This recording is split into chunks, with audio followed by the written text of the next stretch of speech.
Lawu ini kan sangat dingin, apalagi jalur Candi Ceto. Jalan ini, Rudi ini mengikuti suara itu. Ayo kesini, kesini. Sampai di satu titik, Rudi ini memandang ada satu pohon yang besar. Disitulah Rudi ini yakin, ini suaranya dari pohon ini. Rudi ini menatap ke arah atas dari pohon tersebut. Dia ini melihat, memang ada sosok ibunya. Ibunya dari Rudi ini duduk di satu dahan pohon di atas. Dan ibunya ini menimang seorang bayi.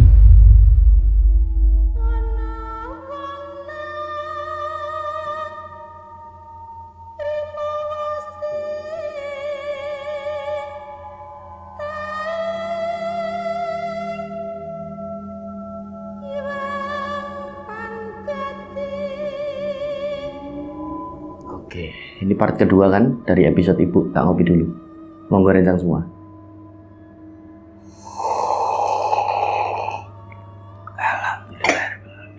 Cukup sekali aja ini dah.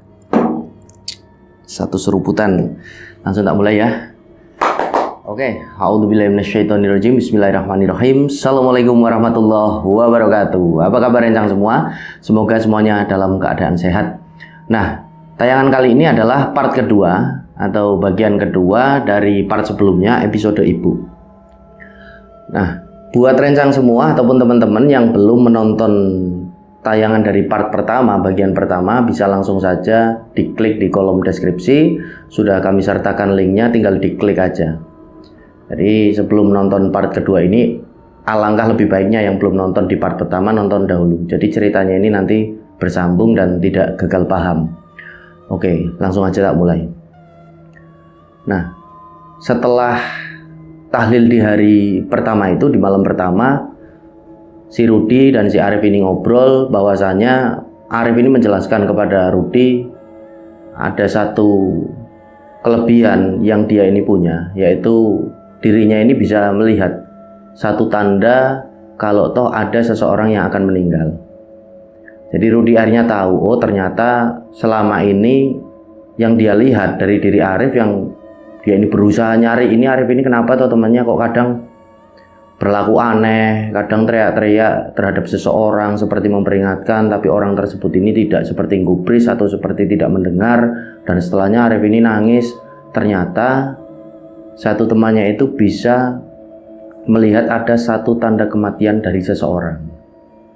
Nah, Rudi ini pun walaupun dia ini masih merasa sedih kehilangan ibunya, dia ini bilang sama si Arif, yo wis Rif, itu dianggap satu kelebihan aja lah yang tidak sih semua orang ini punyai. Itu anugerah dari Yang Maha Pencipta buat diri kamu. Ya Rud, aku ini selalu nerima padanya, alhamdulillah, tapi mungkin bagi kamu, bagi semua orang ini adalah satu kelebihan. Tapi kelebihan itu dalam diriku selama ini sangat-sangat menyiksa. Aku ini pengen kalau ini bisa ditutup. Nah, orang tuaku, bapak ibuku, nah udah beberapa kali ini dulu sebelum aku pindah ke sini ya sudah berusaha ditutup, tapi kok seperti tidak bisa gitu. Udah berusaha tapi benar-benar tidak bisa. Dan tidak begitu lama di tengah obrolan mereka, Pak D Joko, Pak D-nya dari si Rudi ini datang. Ternyata Pak D Joko ini dengar obrolan mereka berdua ini dari tadi. Nah, disitulah Pak D Joko ini ikut nimbrung. Pak D Joko ini pun memberi arahan kepada Arif. Mas Arif, ini saya cuma kasih saran ya, kasih solusi aja. Barangkali Mas Arif ini mau. Kalau Mas Arif mau, tak anterin ke salah satu kolega saya, teman saya lah, yang tidak begitu jauh dari kampung ini, masih di sekitaran sini saja.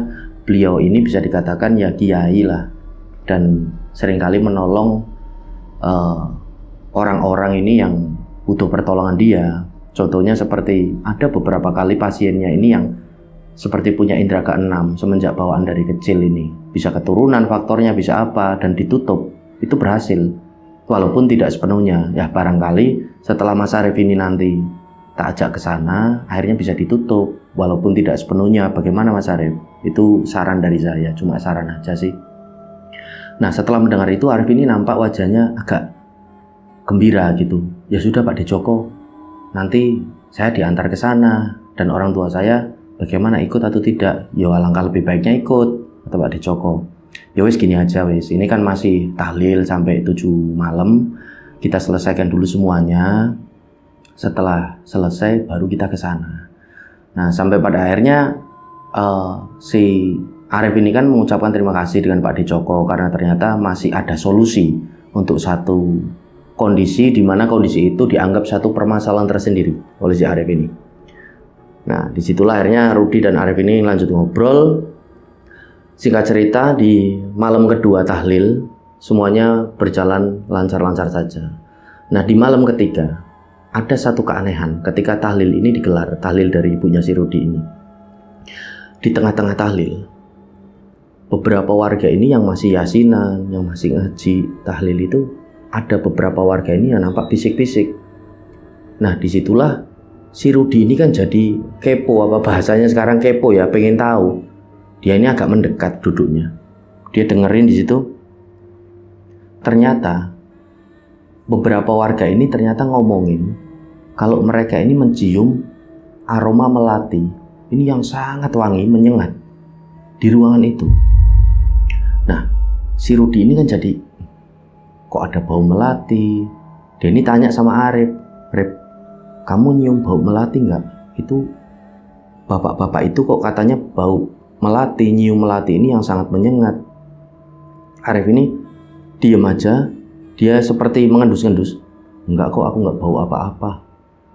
Oh ya sudah, berarti mungkin parfum atau apa. Dan tiba-tiba satu ruangan ini seperti berhenti. Yang lagi tahlilan itu, mereka ini seperti bisik-bisik dan wajahnya nampak panik. Warga-warga ini, loh kok iya baunya melati. Nah, setelah diendus lagi oleh si Rudi, oleh si Arif, iya ternyata bau melati ini sangat menyengat di dalam ruangan itu.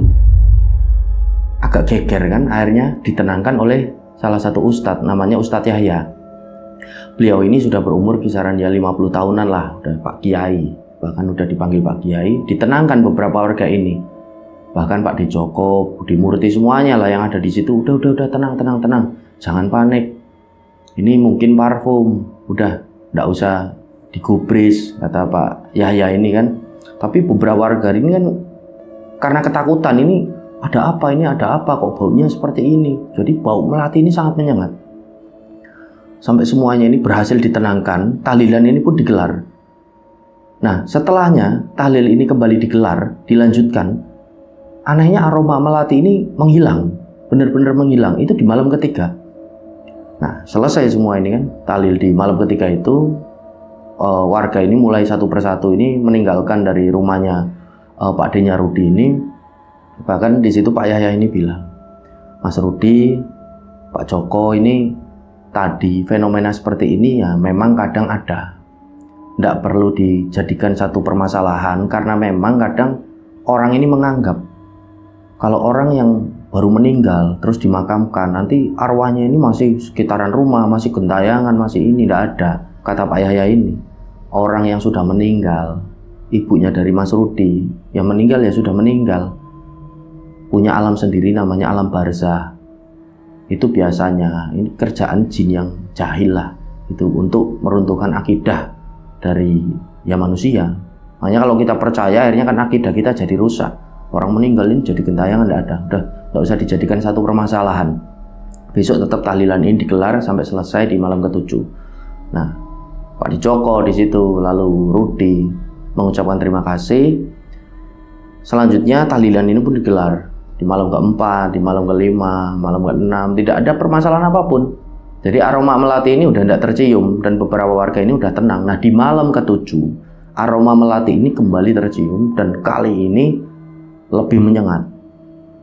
Secara otomatis warga ini mulai seperti ngomongin lagi, seperti bergunjing lagi. Ini bau lagi melati yang seperti kemarin, ini bau lagi. Tahlilan ini sempat berhenti. Pak Yahya berusaha menenangkan Pak Ustadz Yahya ini, Pak Kiai Yahya. Udah.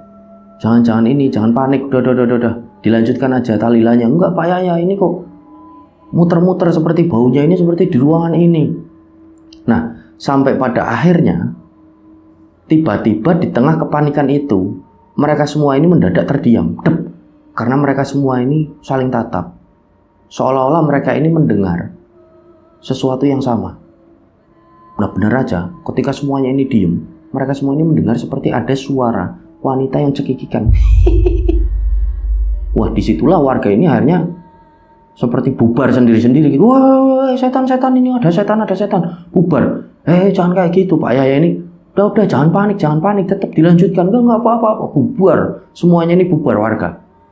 Nah, yang sisa ini cuma Pak De Joko, Arif, Rudi, Budi Murti, penghuni rumah sama Pak Yahya ini.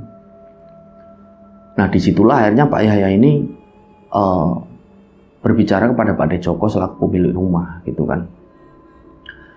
Seperti ini Pak Joko. Ini adalah gangguan dari ya mungkin jin yang memang jahil. Saran dari saya, Pak Yahya ini cuma bilang, setelah acara tahlilan ini kan sudah selesai semuanya, udah 7 malam. Rumah ini ya selalu untuk sholat, selalu untuk ngaji, biar rumah ini auranya adem. Ini entah kenapa kok ada jin jahil ya, yang seperti mau mengganggu. Saya juga kurang tahu, coba nanti saya pelajari terlebih dahulu, kata Pak Yahya ini. Nah, Pak De Joko ini pun nurut. Oh gini, ya Mas Rudi udah, kan sekarang udah seperti ini kondisinya, dinasihati sama Pak Yahya ini. Udah, Mas Rudi ini udah sembuh ya Mas, nggak usah mabuk-mabukan lagi, nggak usah main judi, sudah lanjutin sekolah yang benar biar lulus. Kalau mau nanti lanjut kuliah, mau kerja, pokoknya hidup ini yang lurus-lurus saja Mas. Ya, jadi Rudi ini akhirnya nurut. Ya Pak Yahya, terima kasih nasihatnya. Ya sudah, nanti kalau ada apa-apa pokoknya saya di rumah, hubungi saya saja. Nggih Pak Yahya, terima kasih. Pak Yahya pun pamit. Setelahnya semuanya ini bersih-bersih. Rudi, Pak De Joko, Budi Murti, dan beberapa orang tetangga yang perempuan ini kan yang bantu seperti masak, bikin teh dan lain-lain juga ikut bersih-bersih dibantu oleh Arif. Setelah semuanya ini selesai, di keesokan harinya si Rudi ini pun dan si Arif mulai berangkat ke sekolah lagi karena itu udah menjelang ujian terakhir kelulusan dari SMA mereka. Mereka berangkat. Nah, hari-hari ini berjalan seperti biasanya. 1 minggu kan setelah tahlilan ini selesai tadi 7 malam itu, belum ada kejadian yang aneh. Warga pun baik-baik saja di kampung tersebut sampai pada akhirnya berjalannya hari, ada satu acara lagi yang digelar, yaitu 40 hari dari kepergian atau meninggalnya ibu dari Rudi. Acara ini pun digelar, dan ketika digelar seperti acara doa bersama, seperti tahlil itu sama, tidak ada kondisi yang aneh, tidak ada kondisi yang ganjil, semuanya ini berjalan lancar. Ketika acara 40 hari itu matang puluh dino lah kalau bahasanya di sini, lancar-lancar saja, tidak ada keanehan apapun. Acara itu selesai. Di pagi harinya, si Rudi sama si Arif ini pun berangkat sekolah. Nah, kebetulan itu adalah hari Jumat. Nah, setelah pulang dari sekolah ini, mereka beribadah sholat Jumat itu kan di masjid dari SMA. Setelahnya mereka pulang, disitulah Arif ini menangkap wajah dari Rudi ini, sahabatnya agak murung. Ditanya kan sama si Arif ini, Rud, kamu ini kenapa Rud? Kok jadi murung lagi? Ada masalah atau ada apa? Coba cerita sama aku, kata Arif. Enggak, aku cuma kangen aja sama ibu. Kenapa ya, dari dulu aku ini ndak tobat, aku ndak jadi anak yang baik. Kalau tuh aku jadi anak yang baik, mungkin Tuhan ini lebih sayang sama aku. Ibuku ini jadi tidak meninggal. Loh, kamu ndak boleh bilang gitu, kata Arif. Semua ini udah takdir, semuanya udah tertulis. Kamu ini tugasnya sekarang mendoakan ibu kamu, agar ibu kamu ini diberikan tempat yang terbaik di sisinya. Udahlah, kamu ndak usah murung. Dirangkul sama si Arif ini kan si Rudi. Udah, kamu kan masih punya aku, punya Pak De Joko, punya Budi Murti, punya teman-teman lain. Ya wes gini aja wes, ini kan hari Jumat. Kita kan mau ujian ini seminggu lagi, ujian dari kelulusan sekolah. Bagaimana kalau kita refreshing, ajak si Arif ini, yuk naik gunung. Udah lama ini nggak naik gunung, ajak teman-teman yang lain, barangkali mau. Nah, disitulah Rudi ini punya semangat lagi. Oh iya Rif, udah lama ya Rif, kita juga nggak naik gunung bareng. Lah iyo, ayo naik gunung yo. Yo siap. Akhirnya mereka berdua ini berusaha untuk menghubungi teman-teman yang lain yang biasa ini naik gunung bareng mereka. Ternyata semua teman-temannya ini ada yang tidak bisa ikut gitu loh. Ada beberapa yang tidak bisa ikut, sampai pada akhirnya setelah disurvei semuanya ini tidak bisa ikut. Alasannya ini macam-macam. Ada yang bokek, tidak punya uang, ya maklum anak SMA gitu kan. Lalu ada yang aku tak fokus belajar lah seminggu lagi nih mau ujian, ada yang macam-macam pokoknya. Sampai pada akhirnya si Arif ini tanya sama Rudi, wes piye Rud? Terus bagaimana Rud ini? Teman-teman tidak ada yang mau, apa kita naik gunung berdua aja? Ya wes lah, yuk berdua aja, tidak masalah. Atau kita pernah juga naik gunung berdua. Oke siap. Akhirnya disepakatilah mereka ini di hari Sabtu pagi, itu kan berarti Jumat malam, mereka bersepakat akan naik ke Gunung Lawu via Candi Ceto. Karena kondisinya mereka udah pernah ke Gunung Lawu dan mereka ini hanya untuk refreshing saja. Ya wes, ke Gunung Lawu aja lewatnya Candi Ceto ya. Yang dari sini ya terjangkau gitulah, cuma beberapa jam sampai base campnya. Mereka bersepakat di Jumat malam. Nah langsung saja semuanya ini dipersiapkan, peralatan pendakian dari si Rudi, dari si Arif ini dipersiapkan masing-masing. Si Rudi pun pamit dengan Pak D-nya, Pak D Joko dengan Budi Murti, bahwasanya dia mau naik gunung karena ya suntuk lah, dia ini mau refreshing sebelum nanti ujian kelulusan. Nah Pak D Joko, Budi Murti ini pun memberi izin, ya wis yang penting hati-hati oleh siapa D. Nah singkat cerita, di pagi harinya Rudi ini menghampiri si Arif yang rumahnya ini tidak jauh dari dia gitu. Dihampiri dengan sepeda motor. Arif ini udah siap. Yuk Arif, berangkat. Ayo berangkat, siap. Mereka pun akhirnya berangkat. Mereka berangkat berdua dan beberapa jam kemudian sampailah mereka ini di base camp dari Candi Ceto pada sekitaran jam 10. Udah masuk ke siang ini. Nah di sana kondisinya ini sepi. Mereka berdua parkir motor langsung jalan menuju ke Posimaksi. Nah ketika di Posimaksi ini kan mereka ngisi daftar, mereka bayar loket, mereka sempat tanya dengan yang jaga Posimaksi ini, Mas, ini kok kayaknya sepi ya pendakian? Iya Mas, ya ada beberapa sih yang naik, beberapa yang turun juga para pendaki, tapi tidak begitu ramai. Entah ini kenapa ya, kok bisa kondisinya sepi, padahal ini weekend loh, biasanya ramai katanya jaga Posimaksi. Oh ya mungkin ini Mas, si Rudi ini berasumsi, kebanyakan kan yang naik gunung ini anak SMA ya. Yo campur sih Mas, ada anak SMA, ada anak kuliah, ada yang kerja macam-macam. Karena ini memang menjelang ini Mas, mau ujian sekolah kelulusan SMA, SMP itu bareng-bareng, jadi mungkin ya agak sepi pendakian. Oh ya bisa jadi Mas, dia tidak tahu juga lah. Ya sudah, Masnya udah pernah kesini belum? Tanya yang jaga Posimaksi. Udah Mas, alhamdulillah udah pernah kesini, jawab si Arif ini. Ya sudah Mas, yang penting hati-hati yo Mas. Kalau udah tidak kondusif, cuaca jadi tidak bagus dan lain sebagainya, kalian cari lokasi yang landai untuk mendirikan tenda saja, ngecamp aja, tidak usah dipaksain langsung ke puncak gitu. Oke Mas, siap.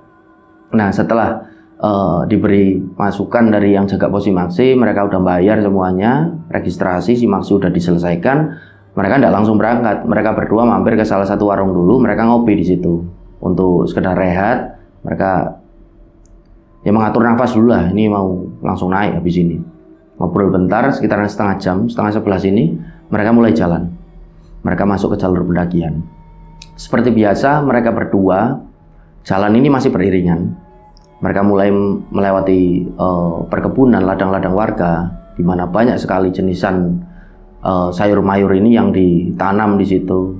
Dan kondisinya ini cerah di hari itu pendakian. Langitnya ini biru, awannya ini bagus. Jalanlah mereka tanpa kendala apapun. Mereka jalan, singkat cerita sampailah mereka di Candi Ketek. Mereka sempat minum air mineral, mereka bakar rokok, jalan lagi mereka, singkat cerita mereka sampai di pos 1. Mereka sampai di pos 1 ini di Mbah Branti. Mereka tidak istirahat, cuma ngambil nafas saja sebentar, ngelanjutin jalan lagi, sampai pada akhirnya mereka ini tiba di pos 2 di Brakseng. Belum ada kondisi yang membuat mereka ini merasa ganjil. Karena selama pendakian, mereka berdua ini tidak pernah mengalami kejadian mistis ataupun kejadian yang aneh. Jadi semuanya ini normal, kecuali si Rudi ini ketika kemarin ke Sumbing ini dia seperti ketemu dengan sosok kakek tua yang entah siapa, yang ternyata mungkin ini sosok yang baik karena seperti menjemput ibunya di tanda meninggalnya ibunya dari Rudi di mimpinya si Arif. Dan Rudi ini sempat dilihatin sosok yang menyerupai ibunya dan perutnya ini bolong yang lagi hamil gitu loh ketika di Sumbing lihat Garung ini sebelum ibunya ini meninggal gitulah, dia pulang dia tahu kalau ibunya ini ternyata udah meninggal. Jadi semuanya ini normal. Di Brakseng pun mereka normal, mereka sempat ngopi di situ, setelahnya melanjutkan perjalanan. Nah menuju ke pos 3 ini cuaca ini mulai agak berubah. Yang tadinya cerah ini mulai agak mendung. Jadi udah mulai nampak gelap dan vegetasi hutan ini kan sudah mulai rapat.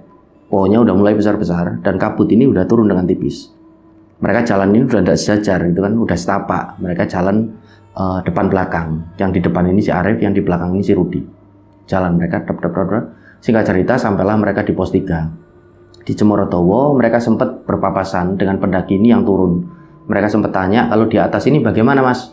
Kondisinya ramai atau enggak? Enggak begitu ramai sih mas, ada beberapa pendaki di warungnya Mbok Iem ini pada ngecamp di sana. Kondisinya mereka juga mau turun tapi mereka ngecamp dulu semalam katanya. Oh ya sudah kalau gitu. Lah di Bulak Peperangan atau di mana ramai nggak mas? Nggak ada orang mas, sepi. Pokoknya jadi selain dari pos yang ada warungnya Mbok Iem, semuanya ini sepi. Menurut pengakuan dari beberapa pendaki itu yang turun, yang berpapasan dengan Rudi dan Arif. Di Bulak Peperangannya sepi, di Gupaan Menjangan sepi, di pos 4 Penggi sepi, jadi semuanya ini sepi. Nah disitulah para pendaki yang turun ini pamit, mereka lanjut turun. Rudi ini tanya sama si Arif, Rip gimana Rip? Kita mau ngecamp di pos berapa? Yo paling ideal sih memang di Gupaan Menjangan ini Rud, paling asik lah. Kalau enggak ya di Bulak Peperangan kalau kita udah kemalaman mau ke Gupaan Menjangannya. Ya sudah kalau gitu, yuk lanjut. Akhirnya mereka lanjut. Mereka cuma bakar rokok aja, mereka jalan sambil menikmati hisapan rokok mereka. Nah, sebelum sampai di pos 4, ini kan kondisinya jalannya ini benar-benar terjual, ngetrek. Parah lah gitu Pak. Bisa dibilang para pendaki ini yang trek paling menguras tenaga dari pos 3 sampai 4 ini. Mereka ini jalan beberapa kali berhenti, pegangan pohon, jalan lagi. Nah, sebelum sampai di pos 4 Pengge, tiba-tiba gerimis ini turun.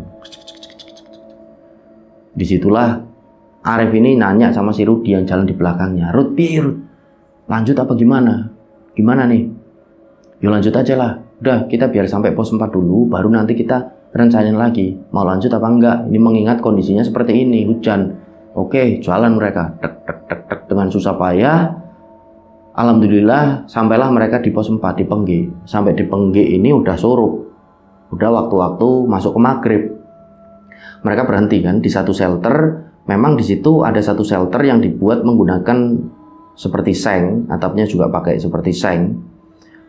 Untuk istirahat, untuk tidur ini bisa agak luas gitu di Pengge itu. Tapi kondisinya ini sebenarnya kurang enak ya kalau di Pengge untuk ini ya, untuk ngecamp ya. Kita ke sana itu kan kurang enak. Jadi seperti ada ya banyak jurang dan lain-lain sebagainya lah. Seperti jalannya ini terbatas gitu aksesnya. Kebanyakan ini kan dikelilingi hutan gitu. Lebih enak ini memang di Bulak Peperangan Rencang semua. Kalau enggak di Gupaan Menjangan itu paling enak buat ngecamp. Tapi karena kondisi seperti itu akhirnya mereka berhenti kan. Itu juga maghrib, mereka berhenti di satu shelter tersebut. Mereka neduh. Nah disitulah akhirnya Rudi ini bilang sama Arif, kalau kita tidur di sini aja gimana? Ini kan udah maghrib juga. Loh kan sebentar lagi paling sampai Bulak Peperangan. Tapi kondisinya kayak gini, hujannya ini tadi gerimis, ini udah mulai deres. Kita malah capek, mendingan di sini aja. Besok kita langsung patah saja sampai ke Hargotumilah gitu, sampai di puncak. Ya wis lah kalau kayak gitu. Lagian ini malam juga, pendakian malam kan enggak bagus, kata si Arif ini. Nah, mereka bersepakat akhirnya beristirahat di shelter tersebut. Mereka enggak mendirikan tenda. Mereka cuma pakai matras saja, ditata, pakai tas, sleeping bag dikeluarin. Semua peralatan ini dikeluarin seperti peralatan masak, ada kompor, ada gas, ada nesting dan lain sebagainya. Mereka berencana untuk masak dan ngopi selanjutnya di situ. Nah, maghrib ini kan tiba. Di situ Arif ini ngajak si Rudi ini, ayo Rud, sholat Rud di sini jamaah. Rudi ini seperti canggung awalnya, Rip, aku udah lama ndak sholat Rip, malu aku Rip. Harusnya kamu ini malu sama diri kamu, malu itu sama Gusti Allah, kamu harus malu. Kamu udah lama ndak sholat, bukan sama aku. Udahlah, ayo kita sholat jamaah. Kamu udah perbaiki sholatmu, kamu ngaji lagi, ndak usah yang macam-macam lagi pokoknya. Itu judi, itu apa, tinggalin semua itu mabuk-mabukan, ndak ada faedahnya, ndak ada manfaatnya. Disitulah sekali lagi Rudi ini mengucapkan terima kasih pada Arif. Rip, makasih Rip. Aku ndak pernah nyangka dalam hidupku, aku kehilangan bapakku, aku kehilangan ibuku, aku kehilangan seperti jati diriku. Ternyata aku mendapatkan satu sahabat seperti kamu. Aku berterima kasih lah, kamu ini seperti sabar sekali sama aku. Walah, biasa aja, udah. Ayo kita tayamum, kita sholat di sini. Setelahnya mereka ini melaksanakan sholat. Sempat mereka ini mau wudhu menggunakan air hujan, itu kan boleh. Tapi memang sulit. Jadi karena nadai bayunya ini kelamaan, akhirnya ya sudahlah. Mereka seadanya dan coba tayamum ya, boleh enggak sih? Kata si Arif ini sama si Rudi ini, ya boleh-boleh aja lah. Yang penting niat kita mau sholat, beribadah. Kamu kan yang sholat terus, aku malah enggak kok. Yowes, akhirnya mereka sholat di situ. Jamaah, maghriban.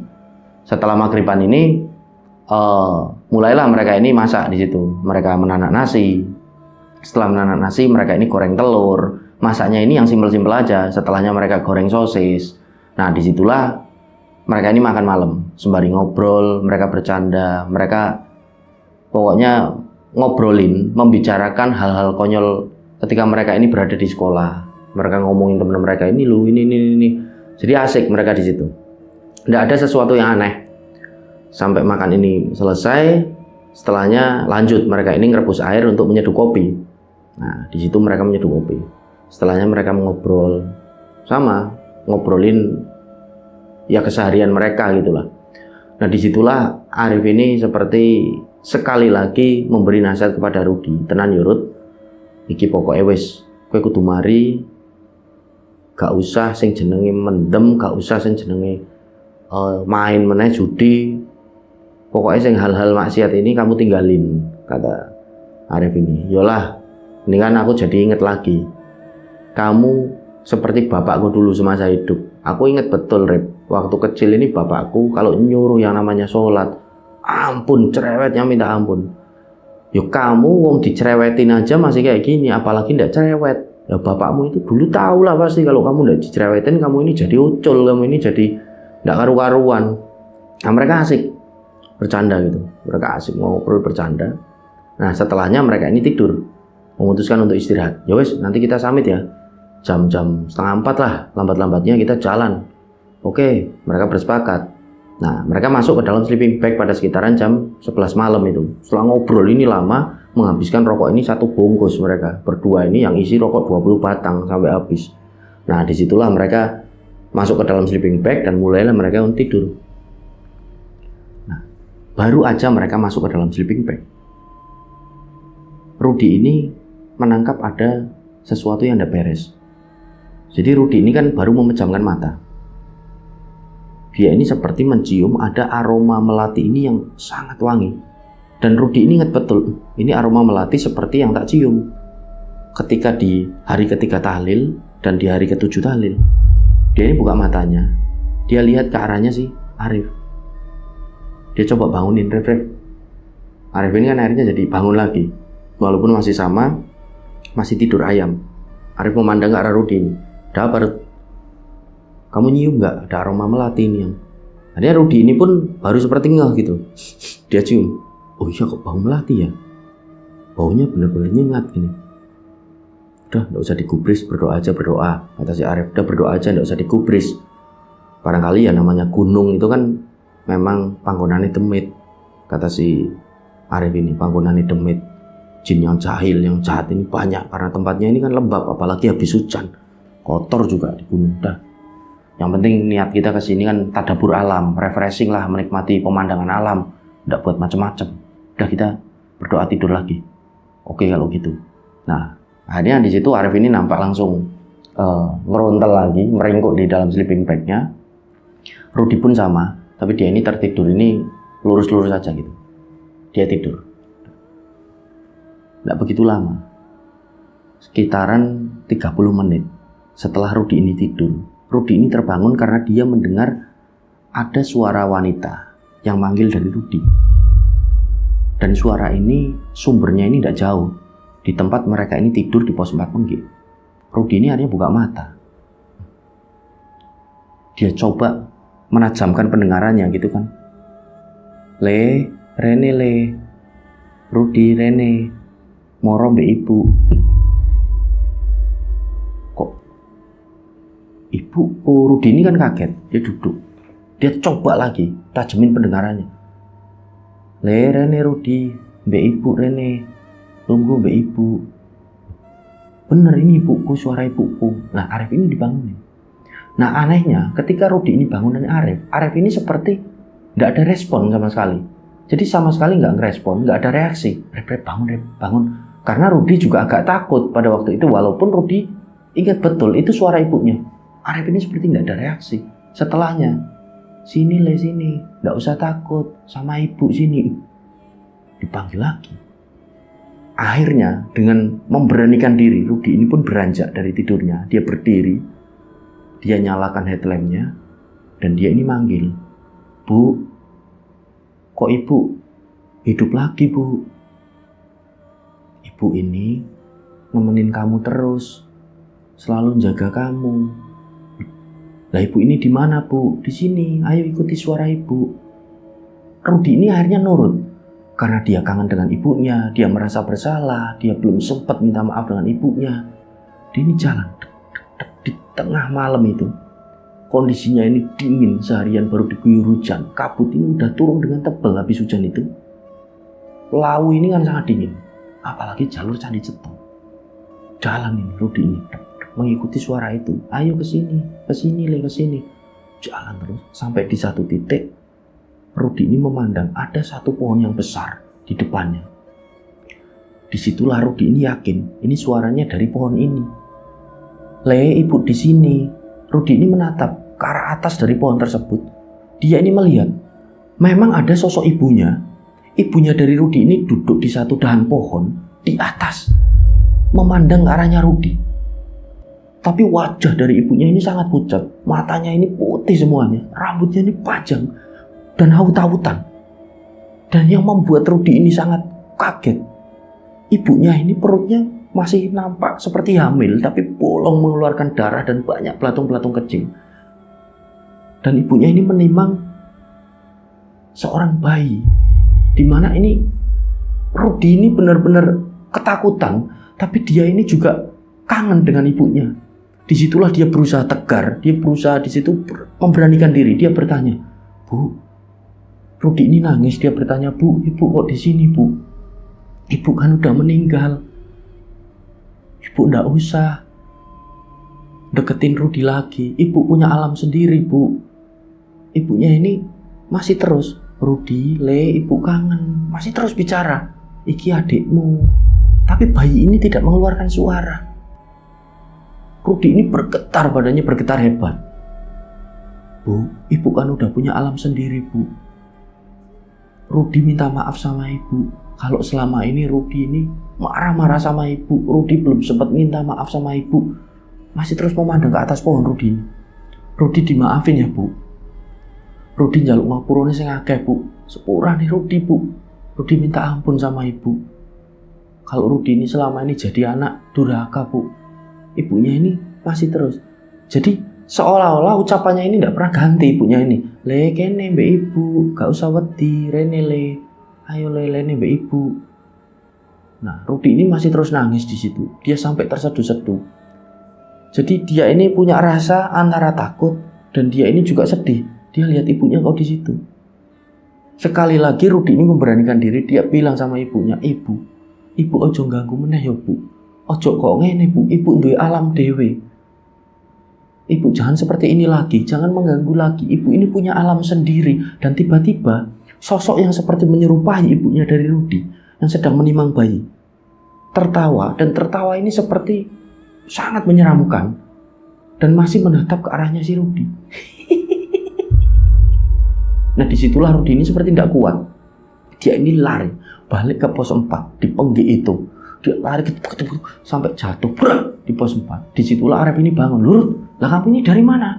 Kok panik gitu?" Bentar, aku tak minum dulu." Dia ini minum sambil matanya ini tidak tenang. Si Rudi ini lihat kiri kanan. Barangkali sosok ini jadi ngikutin gitu loh. "Loh kamu ini kenapa?" Arif ini bingung. Udah, enggak apa-apa Arif, tak minum dulu aku." Akhirnya minum dia. Dia minum. Setelahnya dia ini matanya masih tidak tenang. Sambil dia ini agak berbisik dengan si Arif ini, "Ref, diceritakanlah barusan ini kenapa?" "Loh, Arif ini kan kaget. Ya Allah, tidak mungkin itu ibumu kan udah meninggal. Yang namanya orang udah meninggal ini punya alam sendirilah, alam barzah. Itu berarti jin yang menyerupai ibumu. Makanya kamu udah nggak usah dipikirin terus, Ruth," kata si Arif ini. "Kalau kamu jadi pikiran terus, pikiranmu kosong kan jadi halu. Seolah-olah kamu ini akhirnya dimanfaatkan oleh jin-jin yang jahil, yang jahat untuk menipu daya kamu, untuk memperdaya kamu. Ya mungkin sih, aku juga antara percaya dan tidak percaya, Rep. Masa ibu ini masih hidup, gentayangan gitu. Ya tidak mungkin lah, udah. Dilihat jam akhirnya di situ. Sudah jam 2 dini hari. Akhirnya mereka ini tidak bisa tidur lagi. Mereka akhirnya ngobrol untuk menunggu jam 3. Wis, kita jam 3, langsung samit aja ya. Kamu berani tidak? Atau kita tidak usah samit, kita nunggu pagi kita pulang, kata si Arif. Samit lah, udah tanggung sampai sini. Enggak, aku gak takut. Jadi Rudi ini berusaha untuk melawan rasa takutnya di situ. Dan setelahnya mereka berdua ini nunggu. Mereka akhirnya nyeduh kopi sebelum mereka ini jalan gitu kan, samit di dini hari itu. Mereka makan roti, mereka sarapan roti, mereka ngerokok, mereka ngobrol sambil nampak si Rudi ini matanya masih tidak tenang, kiri kanan, tapi sosok ini tidak muncul lagi, bener-bener tidak muncul lagi. Nah, di jam 3 itu akhirnya si Rudi dan Arif ini pun memutuskan, ya wes, ayo kita jalan. Mereka pun jalan. Di dini hari itu jam 3 jalan untuk menuju ke Bulak Peperangan dan pos-pos selanjutnya agar bisa sampai di puncak tertinggi dari Lawu via Ceto ini, Hargotumila. Jalan. Nah, hampir sampai di Bulak Peperangan, keanehan ini kembali dirasakan oleh si Rudi. Jadi Rudi ini mencium lagi aroma melati yang sangat kuat. Dan Rudi ini tahu betul, ini berarti dia masih diganggu. Karena ini aroma yang dia kenali ketika tahlilan, ketika tadi sebelum dia seperti dilihatin sosok jin yang menyerupai ibunya. Bener-bener nyengat. Dia ini bilang di situ sama Arif, Rep, ini bau melati lagi, nyengat banget ini baunya. Udah, nggak usah digubris, ayo jalan. Mereka jalan. Nah, setelahnya aroma melati ini berganti dengan bau yang sangat busuk. Jadi terornya ini sama rencang semua, seperti yang Rudi dan Arif ini rasakan ataupun alami ketika masih di tahlilan itu, di hari ketiga bau melati, di hari ke-7 tahlilan bau melati, setelahnya bau busuk, dan warga ini pada bubar gitu. Dan suara cekikikan wanita ini mereka, khususnya si Rudi ini kenali betul, itu suara yang seperti dulu ketawa ketika tahlilan gitu loh. Jadi disitulah Rudi ini yakin kalau ya itu jin gitu, yang memang mau nggoda dia, mau menipu daya. Benar kata Arif juga, benar kata Pak Yaya dulu ketika tahlilan, ya weslah ndak tak gubris. Jadi bau busuk ini perlahan menghilang sendiri. Mereka jalan terus, singkat cerita mereka sampai di Bulak Peperangan. Mereka akhirnya sampai di warungnya Mbok Yem itu. Mereka sampai di warungnya Mbok Yem, memutuskan untuk sarapan dulu. Gimana nih Rut, sarapan dulu ya, mumpung Mbok Yem ini udah buka. Ya sudah, akhirnya mereka sarapan di situ. Mereka sarapan, setelahnya minum teh hangat. Dan ada beberapa pendaki yang ternyata juga mau muncak di situ. Ya sudah Mas, ayo barengan aja. Pendaki-pendaki ini dari Salatiga. Mereka akhirnya bareng menuju ke Hargotumila itu. Singkat cerita sampailah mereka di Hargotumila. Seperti biasalah mereka foto-foto di situ. Rudi ini benar-benar menikmati pemandangan yang ada di situ. Dia menikmati lautan awan, dia menikmati sejuknya udara dari puncak di Lawu ini. Nah, disitulah Arif ini menemani Rudi. Dia ini seperti menguatkan Rudi bahwasanya apa yang dia alami ini cobaan, semuanya ini cobaan. Wong manusia ini ya Rud, setahu kurut ini ya pasti banyak sekali cobaannya. Cobaan ini tidak sekali dua kali, apalagi kalau manusia ini menuju ke arah yang lebih baik. Aku pernah baca itu di satu buku, kalau orang ini tobat, kalau orang ini mau berusaha menjadi lebih baik lagi, dia mau beribadah kembali, itu pasti cobaannya ada aja, kata si Arif. Nah, disitulah Gusti Allah ini menguji umatnya, Rud. Kuat apa enggak? Nah, disitulah setelah diberi masukan banyak oleh Arif, mereka puas berada di puncak, turunlah mereka dari Hargotumila dengan beberapa pendaki yang dari Salatiga ini. Mereka turun dan tidak lintas jalur, dalam artian tidak lewat Cemoro Kandang dan lain sebagainya. Mereka tetap turun lewatnya Candi Ceto karena juga mereka bawa motor kan. Jalan sampai di Mbok Yem lagi. Nah, singkat cerita sampailah mereka di Penggik lagi. Udah di Penggik. Perjalanan turun ini normal, lancar-lancar aja. Singkat cerita, di hari itu juga mereka berdua udah sampai di base camp Candi Ceto. Nah, setelahnya mereka sempat istirahat bentar gitu kan, ngopi di salah satu warung sebelum pada akhirnya mereka bersih-bersih diri, ngambil kendaraan, ngambil motor, pulanglah mereka ke Temanggung itu. Nah, dalam perjalanan pulang rencang semua, tidak ada kondisi yang aneh apapun. Semuanya ini lancar-lancar saja. Singkat cerita, sampailah si Arif dan Rudi ini di kampungnya. Sampai di kampungnya ini belum ada keanehan. Jadi si Rudi ini nganterin Arif Sampai di rumahnya, setelahnya Rudi ini pulang kan ke rumahnya dari Pak De Joko. Di rumahnya Pak De Joko ini si Rudi ini langsung bilang setelah bersih-bersih ini, setelah ditata semua peralatan gunung ini, dia udah pakai pakaian santai, dia bilang sama Pak De Joko sama Ibu De Murti, Pak De Budi, itu rumah peninggalan dari ibu sama bapak itu mau tak pakai aja ya, kalau aku nanti udah lulus dari SMA, mau tak pakai, daripada rumahnya nanti rusak. Ya tak rawat aku lah gitu, sembari aku nanti ini kuliah, karena ini ibu kan udah ninggalin biaya yang untuk aku kuliah, aku tetap kuliah Pak De Budi. Ya sudah kalau gitu bagus, ditinggalin aja lah, dirawat gitu, daripada memang kosong dan dikontrak kan nanti jadi rusak. Nah akhirnya setelah itu si Rudi ini kan mau bersantai di kamarnya, tiba-tiba Pak De Joko ini bilang sama Rudi, Rud, bentar Rud, kamu mau kemana? Mau istirahat Pak De? Bentar, Pak De ini mau bilang sama Bude. Akhirnya duduklah mereka di ruang tengah dari rumahnya Pak De Joko. Pak De Joko ini menjelaskan, kemarin kamu kan ke gunung ini hampir 3 hari ya Rud, 2 hari lah, 2 hari 2 malam itu agak geger setelah 40 harian dari ibumu di kampung ini. Makanya ini Pak De perlu bilang biar kamu nanti tidak dengar dari orang lain tapi langsung dari Pak De. Pak De Joko ini menjelaskan bahwasanya setelah 40 hari acara 40 hari digelar dari ibunya Rudi, Matang Puluh Dino itu, Rudi ini kan langsung menuju ke gunung. Dia ini menuju ke gunung lah untuk refreshing itu dengan si Arif. Ternyata di kampung ini geger. Di kampung ini geger masalah ada teror dari Sundel Bolong. Nah kagetlah di situ kan si Rudi ini. Maksudnya di mana Pak De? Orang-orang ini pada geger di kampung. Katanya beberapa warga ini sempat lihat penampakan dan bahkan diteror oleh Sundel Bolong. Dan Sundel Bolong ini, warga ini semuanya bilang wajahnya ini wajah ibumu. Kaget kan si Rudi ini. Dan disitulah Rudi ini akhirnya cerita bahwasanya dulu dia mendaki ke Sumbing, dia ini seperti melihat pertanda ada bendera kuning itu. Dia juga sempat dilihatin seperti jin itu yang menyerupai sosok ibunya dan Sundel Bolong.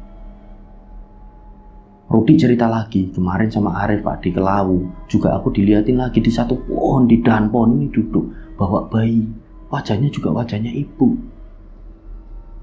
Disitulah Pak De Joko ini mengerutkan dahi, seperti mikir, seolah-olah dia ini berat bebannya ini.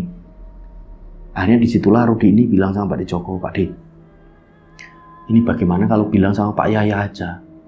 Ya sudah, nanti Pak De coba hubungi Pak Yaya, ini sebenarnya apa? Karena sosok ini nerornya Rud.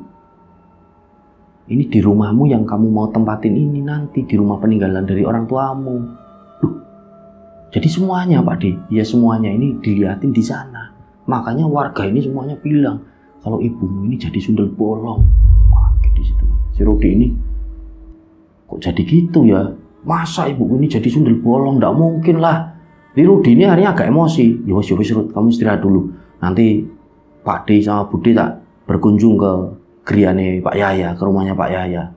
Tak nyari solusi lah bersama ini bagaimana, daripada ini nanti digunjingkan terus oleh warga kan jadi sesuatu yang buruk. Ya sudah Pak De, terima kasih. Rudi pun akhirnya istirahat. Nah di sore harinya Rudi ini selepas mandi dia mau ke rumahnya Arif.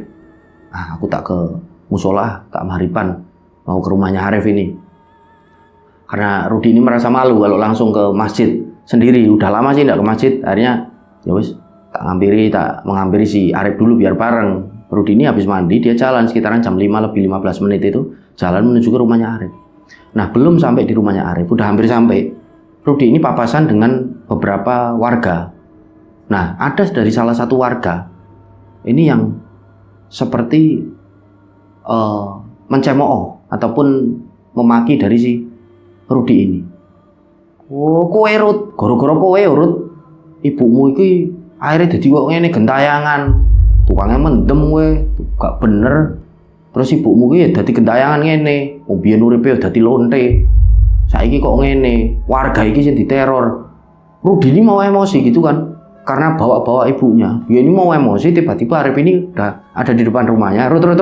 Santai aja Rut, santai aja. Si Arif ini lari menghampiri Rudi. Wes Bu.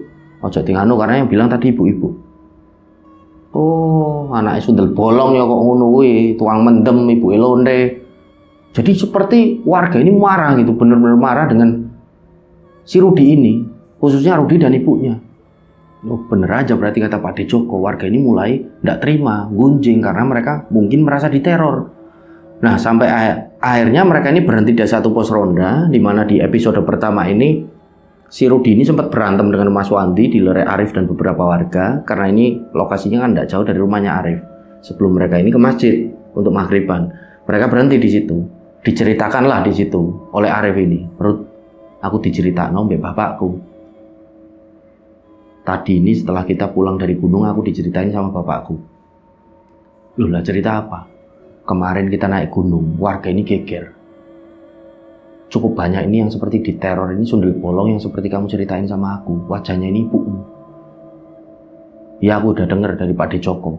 Jadi ada satu warga. Awalnya rencang semua, ada satu warga.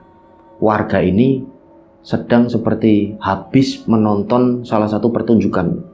Entah ini wayang atau apa ya, itu salah satu warga itu kan pulang. Di tengah malam itu sekitaran jam 1:30. Warga ini pulang sendirian, warga ini laki-laki. Parubaya umurnya. Nah, melewati rumah dari peninggalan orang tuanya si Rudi. Awalnya katanya warga ini tidak merasakan apapun. Jadi jalan ini biasa. Dan tiba-tiba warga ini mencium aroma melati. Warga ini kan berhenti di situ. Nah, berhenti ini tepat di depan rumahmu itu, kata si Arif ini. Dia lihat ke situ, aromanya ini melati dari rumahmu itu. Dan tiba-tiba seperti ada suara yang cekikikan dari dalam rumah gitu loh. Nah, warga ini kan ketakutan loh. Lagi opo? Warga ini mau lari, tiba-tiba dari arah samping rumah itu yang ada pohon angkanya besar di rumahmu dulu. Ibumu ini keluar katanya. Keluar ini seperti tidak jalan tapi melayang gitu loh. Dan memandang ke arah dari laki-laki parubaya itu sambil cekikikan dan nimang bayi. Wajahnya ini wajah ibu. Loh, dia ini lari langsung, sundel bolong. Geger di tengah malam itu. Beberapa warga kumpul ditanya, ya sundel bolong. Ibu Rudi jadi sundel bolong neng omahe mbiyen. Loh, akhirnya warga ini berbondong-bondong ke sana. Tidak ada apa-apa di sana. Benar-benar tidak ada apa-apa. Setelah warga ini pada pulang. Nah di malam selanjutnya, berarti di malam kita ini nge-camp di pos Penggik. Ini pada sekitaran jam 9:30 malam. Ada Kang Bakso. Kang Bakso ini sedang seperti biasa menjajakan dagangannya, didorong gerobaknya ini. Dan itu lewat di depan rumahmu yang dulu, peninggalan ibumu. Sama Kang Bakso ini seperti ada yang manggil. Mas, bakso nih. Berhenti di situ Kang Bakso itu, dia menatap rumahmu. Kang Bakso ini dari desa sebelah, jadi dia ini tidak tahu kondisinya rumahmu ini kosong. Nah, menurut pengakuan dari Kang Bakso itu, ya rumahmu ini nyala, lampunya ini nyala, terus ada ibumu di situ, ada perempuan yang setelah belakangan ini di cross-check ini wajahnya ini wajah ibumu. Ibumu ini keluar sambil nimang bayi. Kang Bakso ini bertanya di situ, bakso bu, mau pesan bakso? Iya mas, pesan bakso nih yo, siji. Dibikinin bakso ini. Bakso ini dibikinin.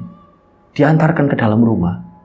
Belum ada 1 menit, tiba-tiba ibumu ini keluar. Mas, bakso ini meneh. Dibikinin lagi. Kok cepat bener, apa ada orang yang lain ya yang pesan bakso? Batin dari Kang Bakso itu, dia bikinin lagi. Dalam lagi, diantarin lagi. Mas lagi itu sampai 5 kali. Akhirnya Kang Bakso ini agak curiga. Dia ini jalan mendek pelan-pelan menuju ke rumahmu. Nah sampai di halaman rumahmu, tiba-tiba lampu ini nampak mati. Yang tadinya ini nyala. Loh, Kang Bakso ini kan kaget sambil ngambilin mangkok ini yang ada di teras dari rumahmu itu. Mangkok ini sudah kosong, ada 3 mangkok di situ, berarti kurang 2. Ini masih diambil. Dia ini berusaha manggil-manggil, bu, sampun dereng, sudah belum? Kalau sudah, saya mau melanjutkan jualan saya, maksudnya mau minta bayaran gitu kan. Tukang bakso itu tidak ada jawaban apapun. Sampai tukang bakso ini akhirnya buka pintu dari rumahmu itu. Berusaha buka pintu ini kan tidak bisa karena rumah itu dikunci. Loh kok ini rumah kuncinan? Sampai pada akhirnya Kang Bakso ini berjalan agak memutari rumah gitu. Nah Kang Bakso ini menurut pengakuannya ini agak curiga, ini rumah kok lampunya tidak ada yang nyala sama sekali dan seperti agak berdebu, tidak dipakai. Kang bakso ini akhirnya agak merinding dia. Dia berbalik arah mau menuju ke gerobaknya. Ya wes lah, batin Kang bakso itu. Tak ikhlasin aja, aku mau pulang aja lah. Aku takut ini, jangan-jangan tadi setan. Sudah seperti itu rasanya Kang bakso itu mau jalan. Tiba-tiba setelah berbalik arah ini, di pohon nangka itu, di rumahmu yang dulu, katanya di situ ibumu ini duduk. Di atas ini duduk sambil nimang bayi. Dan ketawa-ketawa gitu loh. Menatap dari Kang bakso ini. Kang bakso ini lari. Nah menurut pengakuannya setelah ditanya oleh beberapa warga, karena dia ketakutan dorong gerobak, dia ini lihat ada perempuan. Perutnya ini bolong dan banyak ini seperti singgat. Belatong-belatong ini yang keluar dan dia ini bawa bayi. Wah, geger warga. Oh, pancen iki, jancuk iki, asu iki, padha misu-misu. Iki pasti ibune Rudi iki, uripe dadi lonte, matine meteng dadi sundel bolong, geger desa itu. Nah, disitulah akhirnya si Arif ini setelah menceritakan itu kan, dia bilang sama Rudi, ya wis Rud, sing sabar ya Rud. Pokoke kowe wis kabeh iki tak rungoni kabeh. Ben kowe aja krungu saka njaba, bener Pak Demu. Wis ngeki reti sik. Karena mergo iso lara ati, karena bisa sakit hati kalau kamu dengar berita ini dari orang-orang luar. Seperti tadi kamu ini seperti di maki-maki gitu. Udah yang sabar kamu Rud. Sekali lagi aku bilang, seperti yang aku bilang di Lau kemarin. Orang yang mau bener, orang yang mau menginjakkan jalannya kembali ke jalan kebenaran, ke jalan Allah, pasti aja cobaannya. Karena Allah ini nguji kamu kuat gak menjadi manusia yang benar-benar lurus. Rudi ini mengangguk, ya Rep, aku gak mau emosi-emosi lagi, aku gak mau aneh-aneh lagi, aku mau sabar aja lah. Walaupun aku tahu Rep, aku ini bisa ngelawan mereka semua, jangan kayak gitulah. Udah gak usah pakai kekerasan. Yuk, masjid, dah azan itu, maghrib. Akhirnya mereka maghriban di situ. Nah, setelah maghriban, mereka ini berdua pulang gitu kan. Arif pulang ke rumahnya, Rudi ini pun pulang ke rumahnya. Sesampainya di rumah, Pak Dejoko ini bilang, nanti habis Isya, Pak Yahya mau ke sini. Pak Yahya mau ke sini, mau ngajak kita untuk ke rumahmu yang dulu. Karena gonjang-ganjingnya, gegernya ini kan beberapa warga, desas-desusnya kan, ibumu ini gentayangan dan ada di rumahmu yang dulu. Ya Pak D. Nah, ditunggulah Pak Yahya ini. Ba'da Isya, Pak Yahya ini pun datang ke rumahnya Pak Dejoko, Budimur, menemui mereka dan juga si Rudi. Pak Yahya ini bilang intinya, ayo kita langsung ke rumah dari orang tuamu dulu. Aku kok jadi penasaran ini. Desas-desus warga ini semakin santer. Ayo ke sana. Ke sana akhirnya. Mereka berempat itu jalan. Nah, ketemu dengan beberapa warga ini yang geger di situ. Dihampiri oleh Pak Yahya. Ini ada apa lagi? Kok geger-geger lagi? Ada apa lagi? Ditanya. Iki lho Pak Yahya, Pak Ustadz, Pak Yai. Bu Rahayu iki. Jadi ada salah satu warga yang bernama Rahayu. Bu Rahayu iki diweruhi meneh.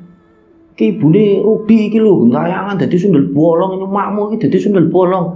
Rudi ini mau emosi, ditahan oleh Pak Dejoko, sabar. Udah. Ya sudah, ayo kita bareng-bareng ke sana. Kita buktikan bener gak ada sundel bolong itu di rumahnya ini.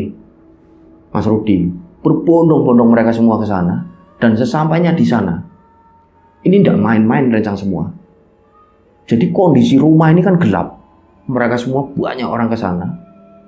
Tiba-tiba lampu ini seperti nyala sendiri, dep, dan mati, dep, nyala lagi, dep, dep, dep, dep, sampai bolam ini beberapa pecah.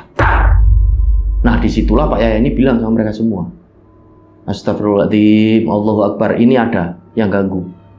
Tapi kalian sebelum bantu aku, nanti baca semua ayat-ayat Quran. Tolong, kalian harus percaya, tanamkan di diri kalian. Ini bukan ibunya Mas Rudi. Ini jin jahat, ini jin yang sangat jahat, yang menyerupai, yang menyebar fitnah kepada keluarganya Mas Rudi, agar kalian semua manusia ini jadi percaya kalau orang yang sudah meninggal ini gentayangan arwahnya. Gak ada semuanya yang sudah meninggal di alam barzah. Diyakinkan dulu hati kalian sebelum kalian berdoa, kata Pak Yahya. Warga, yo Pak Yahya, yo manut, tenang yo, ayo dong bareng-bareng, ayo berdoa semuanya sama-sama. Mereka mulai berdoa. Dan tiba-tiba pohon nangka yang di depan rumah itu seperti bergoyang-goyang dan angin ini datang dengan kencang. Nah warga ini mulai nampak beberapa panik, ada yang lari, ibu-ibu ini lari seperti takut gitu kan. Pak Yahya ini berteriak di situ, ojo wedi, ben kabeh iki selamat ning warga iki ora geger meneh, ojo wedi, ojo mlayu, ayo dilawan. Dan setelahnya sosok yang menyerupai dari ibunya si Rudi ini benar-benar seperti dari dahan pohon. turun ini seperti melayang, perlahan gitu loh. Sambil ini tertawa dan menatap semua yang ada di situ. Sambil limang-limang bayi. Semua warga di situ, wah, geger semua, panik. Disitulah Pak Yahya ini sekali lagi bilang, "Woco ayat kursi, woco sak bisane, ayo bareng-bareng, angin ini masih kencang." Rudi itu di situ nangis akhirnya. Rudi nangis, dipeluk oleh si Arif itu kan, sambil Arif ini baca-baca doa. Dan disitulah Pak De Joko ini juga memeluk dari Budi Murti. Budi Murti ini nangis, ya Allah dek, kok deting ini dek, bilang sama ibunya Rudi itu. Masih terus tertawa sambil nimang bayi ini. Tertawa menyeramkan. Dan tidak begitu lama Pak Yahya ini seperti mengajak berinteraksi, berkomunikasi. Kowe sapa kowe? Kowe jin sing jahat ya. Kamu ini jin yang jahat. Kamu ini bukan ibunya Mas Rudi. Kamu ini mau merusak akidah dari warga kampung sini agar percaya kalau ibunya Rudi ini jadi sundel bolong. Siapa kamu? Dan tiba-tiba sosok ini berbicara. Tapi berbicara ini bukan suara wanita, bukan suaranya ibunya Rudi, tapi suara entah yang sangat menyeramkan dan menggema. Dan setelahnya sosok ini pun berucap kepada Pak Yahya, kepada semua yang ada di situ, bahwasanya semua manusia ini pada dasarnya bodoh. Karena manusia ini selalu dengan mudahnya tertipu daya. Manusia ini selalu percaya dengan apa yang mereka ini lihat. Padahal semua manusia harusnya percaya dari hati mereka, yakin sesuatu yang tidak terlihat pun mereka harus bisa mempercayai. Karena percaya tidak harus melalui mata. Nah disitulah sosok ini masih terus akhirnya tertawa, seperti mengejek, tapi tertawanya ini udah berubah, bukan suara wanita. Sosok ini berarti secara tidak langsung ini mengakui bahwasanya dia ini memang menipu daya semua warga ini yang ada di situ. Bahkan dia ini mengakui bangsa-bangsa jin mereka yang kafir ini memang menipu daya daripada manusia dengan cara seperti itu. Nah setelahnya masih terus Pak Yahya ini membacakan ayat kursi, la ilaha illallah, terus dibacakan sampai pada akhirnya entah kenapa sosok yang menyerupai ibunya dari Rudi ini perlahan sosoknya ini seperti ngelupas gitu kulitnya dan berganti ini dengan sosok perwujudannya ini benar-benar menurut pengakuan dari Mas Rudi ini hitam ini seperti asap tapi ada tanduknya. Jadi ada tanduknya ini seperti kesakitan, kepanasan, terus seperti nunjuk-nunjuk dari Pak Yahya. Dan Pak Yahya ini membawa seperti satu botol kecil berwarna putih, bening itu, botolnya kecil. Dan setelahnya ini seperti entah ini mengucapkan doa apa Pak Yahya, tiba-tiba sosok jin yang kafir ini seperti masuk ke dalam botol itu. Dan botol ini langsung seperti ditutup dan didoakan entah apa oleh Pak Yahya, dan dia ini sakukan ke sakunya.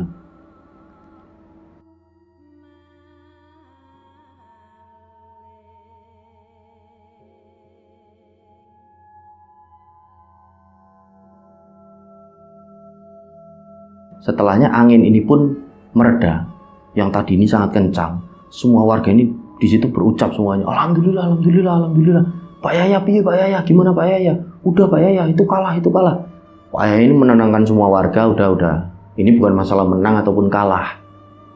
Ini masalah keyakinan kita, kepercayaan kita. Ketika kita yakin dengan pertolongan Allah, kita tidak boleh takut dengan mereka yang seperti itu. Sudahlah, ini sudah saya masukkan ke dalam sini, dan kalian tidak perlu tahu. Ini nantinya saya larung ke sungai, dan Mas Rudi harus ikut. Karena ini energi negatifnya ini ngincernya dari Mas Rudi dan keluarga Mas Rudi. Semua harus ikut, Pak Joko, Pak Murti harus ikut saya untuk melarung ini. Oh iya, siap, kapan? Secepatnya, sekarang, malam ini juga. Nah, akhirnya beberapa warga ini pun seperti ada yang mau mengantar gitu. Akhirnya karena warga ini pada penasaran, Pak Yahya pun tidak bisa membendung itu. Ya wes, saya pada ikut. Tapi jangan geger di sana. Tak larung, tak doakan ya. Ini biar semua masalah selesai. Mereka semua akhirnya menuju ke sungai. Sungai ini sangat deras. Akhirnya itu dilarung. Botol itu dilarung. Entah ini menuju kemana. Setelah ini berdoa, Pak Yahya ini. Setelah mereka semua kembali ke rumah masing-masing. Pak Yahya ini kembali ke rumahnya Pak De Joko, ke rumahnya si Budi Murti itu. Pak Yahya ini bilang intinya ya sudah, ini sudah saya larung semuanya yang mengganggu ini. Memang itu jin jahat. Udah kalian semua tidak usah takut, insya Allah tidak ada masalah apapun. Nah Mas Rudi juga sudah Mas, nggak usah takut, nggak usah berpikiran aneh-aneh kalau ibu ini gentayangan. Tidak ada orang yang meninggal, orang ini gentayangan. Semua orang yang sudah meninggal punya alam sendiri, namanya alam barzah. Dan setelahnya Pak Yahya ini pun pamit, hari ke hari pun kembali berjalan. Kondisi kampung ini udah mulai baik-baik saja. Rudi ini hubungannya dengan beberapa warga sudah kembali membaik karena ya sudah tidak ada gangguan apapun, dan Rudi ini sudah memaafkan mereka semua yang sempat menuduh daripada ibunya ini yang gentayangan jadi sundel bolong. Karena semua warga sudah menyaksikan itu adalah perbuatan dari jin kafir yang menebar fitnah, menyerupai dari ibunya Rudi yang sudah meninggal menjadi sundel bolong, meninggal dalam keadaan hamil gitulah. Nah semua sudah berdamai di kampung itu. Hari ini berjalan, hari ke hari ini berjalan. Rudi dan Arif ini pun lulus dari SMA setelah menjalani ujian dari kelulusan sekolah itu. Sampai pada akhirnya Rudi ini sempat bilang sama Arif, "Rif, kamu ini kan katanya mau ditutup itunya, ayo coba lah Pak Yahya ini bisa nggak ya?" kata si Arif ini. Akhirnya Pak Dejoko ini bilang, sempat yang mau nganter ini Pak Dejoko ini bilang, "Pak Yahya ini udah pernah tak bilangin masalah Rif, tapi katanya beliau ini tidak mampu kalau harus nutup yang seperti itu." Nah ternyata kolegaku itu, temanku yang di desa sebelah lah, tidak jauh dari sini, ternyata juga kenal Pak Yahya ini, kenal. Katanya temanku itu memang yang bisa. Ya sudah, kamu tak anterin aja ke sana kapan? Ya secepatnya aja Pak D, kata Arif. Nah singkat cerita Arif diantar ke sana, dan alhamdulillahnya Arif ini bisa ditutup, tapi tidak secara penuh rencang semua. Dalam artian Arif ini masih bisa merasakan kalau ada sesuatu yang auranya berbeda di sekitarnya, entah ini makhluk halus atau apa. Arif ini masih bisa merasakan, tapi dia ini sudah tidak pernah melihat tanda-tanda kematian dari seseorang lagi. Arif ini sangat bersyukur pada waktu itu. Berjalannya hari ke hari, akhirnya Rudi dan Arif ini pun memutuskan untuk kuliah di satu kampus yang sama, di salah satu kampus swasta yang ada di Semarang. Rudi ini melanjutkan kuliah dengan uang hasil dari peninggalan ibunya selama bekerja itu, yang memang satu koper itu besar. Setelahnya dia masukkan ke dalam bank, dia ini kuliah. Nah disitulah Rudi ini udah mulai jadi anak yang baik itulah. Dia udah sholat 5 waktu lagi, dia ini sering ngaji. Jadi Arif ini membawa sesuatu yang positif dalam hidup si Rudi ini. Akhirnya mereka kuliah. Nah ketika mereka kuliah ini Arif dan Rudi ini bergabung dengan salah satu unit kegiatan mahasiswa atau UKM, yaitu mahasiswa pecinta alam. Karena kecintaan mereka ini naik gunung. Disitulah mereka menjadi aktivis lah dari pecinta alam ini. Seringkali bikin kegiatan seperti sapu jagat, bersih-bersih gunung di beberapa gunung yang ada di sekitaran Jawa Tengah, dan kegiatan-kegiatan lain yang berbau dengan alam. Nah kuliah sampai pada akhirnya ketika kuliah ini Rudi mengenal salah satu perempuan. Perempuan ini namanya Dian.